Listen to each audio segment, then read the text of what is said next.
Hey guys, so this is David. So as I promised you, I'm going to make a video, and this is the first time of me making a video on YouTube.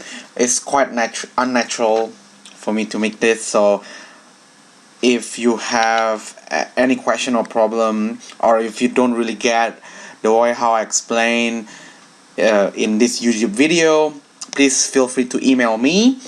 But without further ado, let's make it. Alright, so I think last week we talked about t-test. Okay, so let me just write this t-test.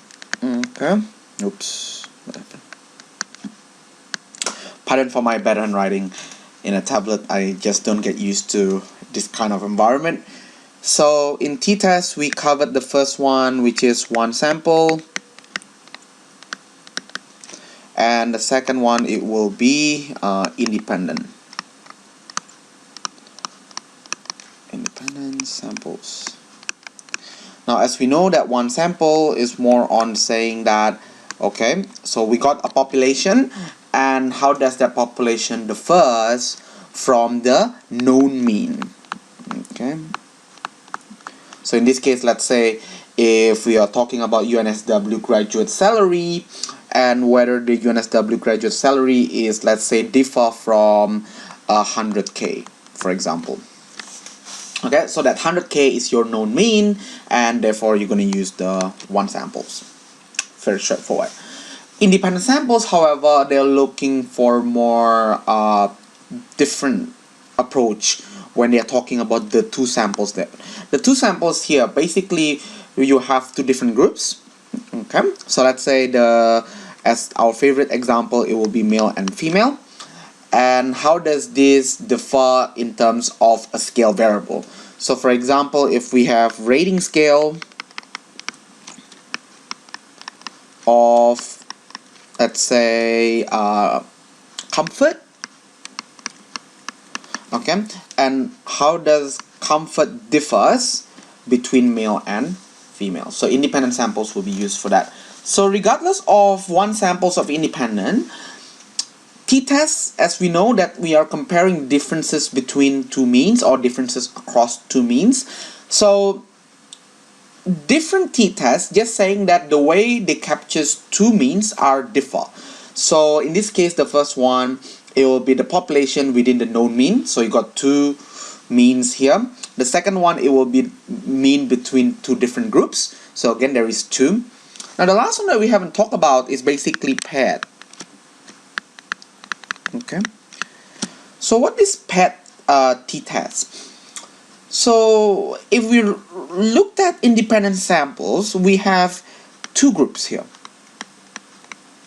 Okay, and one scales. Oops. Variable. Now for paired, it will be the other way. So we don't have a group.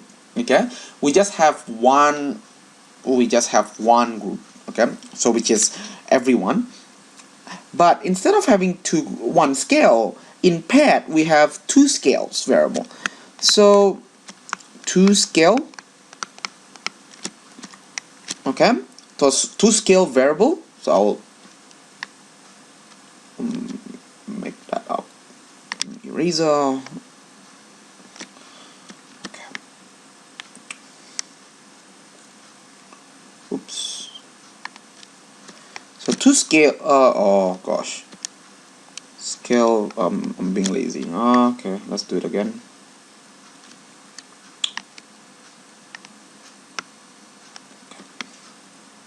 I meant to write two scale variables. Okay, those two scale variable. Okay, and we don't have two groups. So paired, basically we want to know if, let's say, if we have two scale variable, let's say this is scale 1, I put as x1 and x2, and I want to know whether these two variables going to differ. Now the only requirement for paired, in order for you to do paired test, is that each respondent have to answer x1 and x2. Okay, so it means that they are not in a group such that, okay, some people only answered x2, some people only answered for x1, because that will be an independent samples. Because independent samples is two group and they cannot be overlapped. Means that there is no there should be no respondent who are in both of the group for independent samples. For PET, however, each respondent have to answer both of the scale variable. They have to undergo two of the scale variables. So person 1 have to answers x1, x2, person 2 have to answers x1, x2, and so on. So all of your observation has to go through x1 and x2. Okay. So let's take a look at some of the examples that we have in this slides. So PET t-test compares two samples in case that each sample has a natural partner of the other. So for example, before and after cases. And then PET sample looks at independent between PET values in two samples. So this is about a bunch of definitions. So I'm just going to jump into that. Okay. So let me just see the example. Alright, so for PET t-test we'll be using another dataset, height dataset that I do not have it at the moment, so we can't publish this on the Moodle, but you just have to watch this video and I think you should grasp what's happening. Okay, so here are the scenario. Okay, oh, I jumped that too fast. Okay, so for PET test, so what is this example all about is saying that the researchers want to know whether the height in the morning and your height in the afternoon differ, because there's apparently some conjecture that's saying that if you actually measure your height in the morning, it's actually you are taller. Okay, so we want to know whether it is true. Now, what do we have? Okay, so as so we have the following. So basically what we need to do is that, so we have a morning height and the afternoon height, okay, and we got all the let's say we got 20 observation. Okay, now as I said just now, PET t-test is that you need to undergo two of the treatments. Okay, so yep, so person 1 has to measure the height in morning. Let's say the person 1 high 170.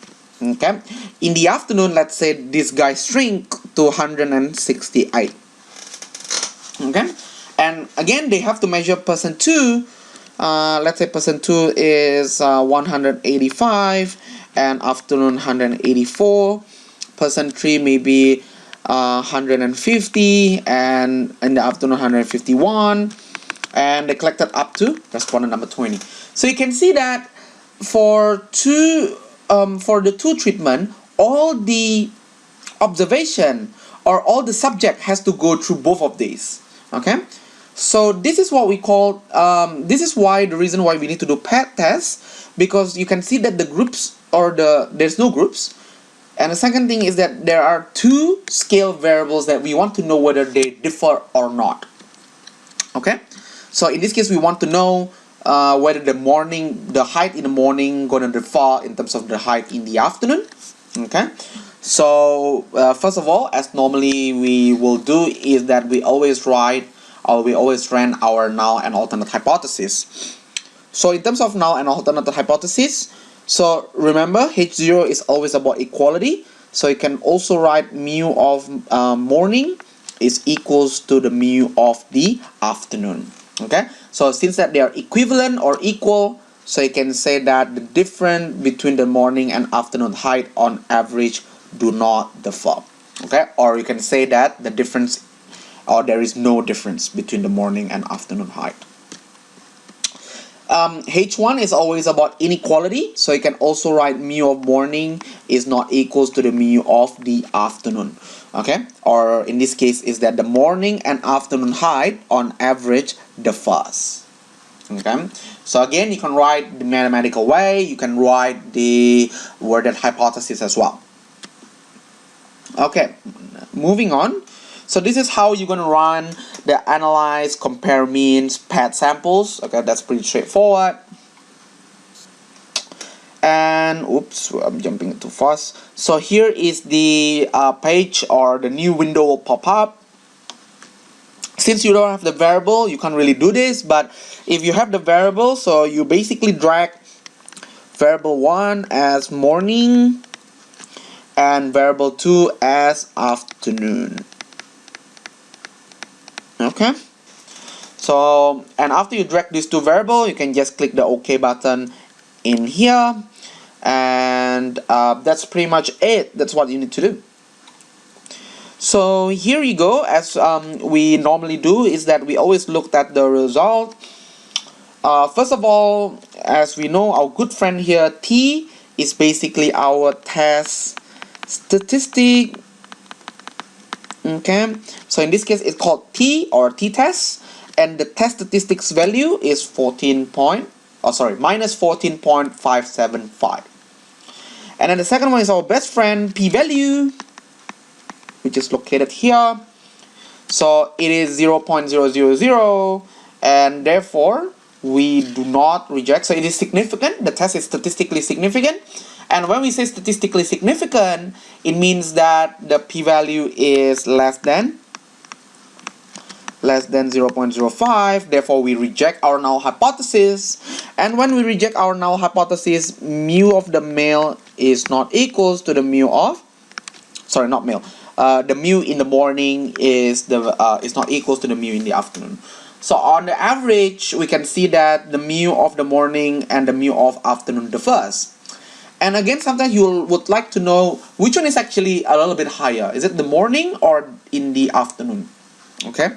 So the way how we conclude that, we always look at the one on top, the table which is located in the first section of it, which is pad sample statistics, and we can see that the mu in the the sample mean for the evening is about 170, but for morning it's 172.